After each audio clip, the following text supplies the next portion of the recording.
Some macho nachos. Today we're going to be making tri-tip nachos. Tri-tip nachos. Tri-tip is one of the cuts that I grew up on. So we come from a humble family. We didn't have like a lot of like ribeye or tomahawk steaks or big steaks like that. Tri-tip was a cheaper cut of meat. So right now, affordable, yeah. Very affordable, and kind of user friendly too. Absolutely. You're from Texas, yeah? I'm from Texas, but I think tri-tip is more of a California meat. But Nope. I grew up doing like a lot of smoking barbecue and stuff like that. Smoking brisket, of course, salt and pepper. That's it. No barbecue sauce. You got to keep it legit. Yeah. So with this one, we're going to marinate it. So this is a little bit of a untypical marinade. So we take balsamic vinegar, garlic and onion. Yeah. So you don't usually use a lot of vinegar when you marinate stuff. Right. But this one, I think it really breaks down and tenderizes the meat. So balsamic vinegar, onion powder, garlic powder, chili, cayenne, a little bit of thyme, garlic, onions. And all pepper. The good stuff. All the good stuff. Yeah, and we marinate this. You can marinate it up to 3 days, at least 6 hours, and then ultimately. So you could do it, in the afternoon and then cook it up for dinner if you wanted to. For sure. Great. And this is something that you could be marinating. There's one there that's been setting so overnight. You put it on the grill. So when we put this on the grill, it's going to be important to cook it on all the different sides.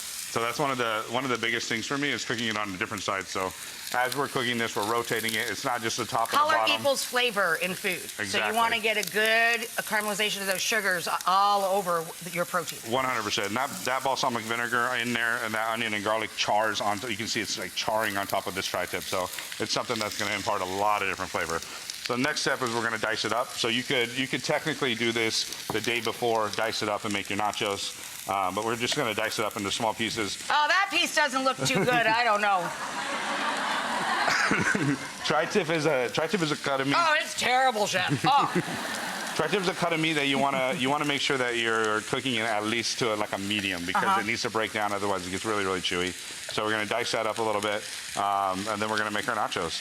So typically, I make them in the oven. Or on the barbecue. I use a lot of Traeger grills, but it's ultimately, yeah, Thank absolutely. You, honey. All right. Moving on down the line. Moving on down the line. So now we got a pico de gallo. You want to make the guacamole? Sure. So we got a little bit of jalapenos in here, cilantro, garlic, red onion, and lime juice. Garlic, onion, jalapeno. Boom, boom, boom. Lime with your guac.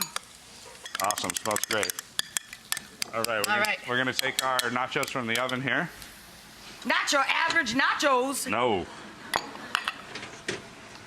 So these nachos are inspired by my grandfather, actually. My grandpa. Aww. Yeah, my grandpa. When I was younger, one of my earliest memories of him is him making nachos, and he used to take the time and make like perfect bite nachos. So literally, he would each bite, stack each bite, each bite. Yes, yeah. So we only have a 1 hour show. Yes. Just so you know. Just so you know. You want me to slide this one down? Yeah, definitely. All right, so we're gonna take that. We're gonna sprinkle it all over the nachos here. This is cheddar and jack cheese here. Oh. So I think those are gorgeous. Really good. You need equal meat distribution here, Chef. I'm going in. You gotta go in. I gotta go in.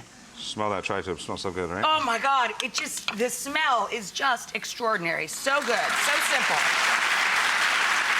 I really like the tomatoes in there because it gives a fresh bite. So yeah, you nice have the rich. acidity Yes, too. exactly. Yeah. You need that. Guacamole. Can never have enough of that, right? Then we're You can never have enough guacamole. Holy guacamole. This is a delicious looking dish. Sour cream. Can I? Let's see. See what you got. Oh. Look at that. Isn't that awesome? A little bit of extra lime juice. Touchdown! That'd be good.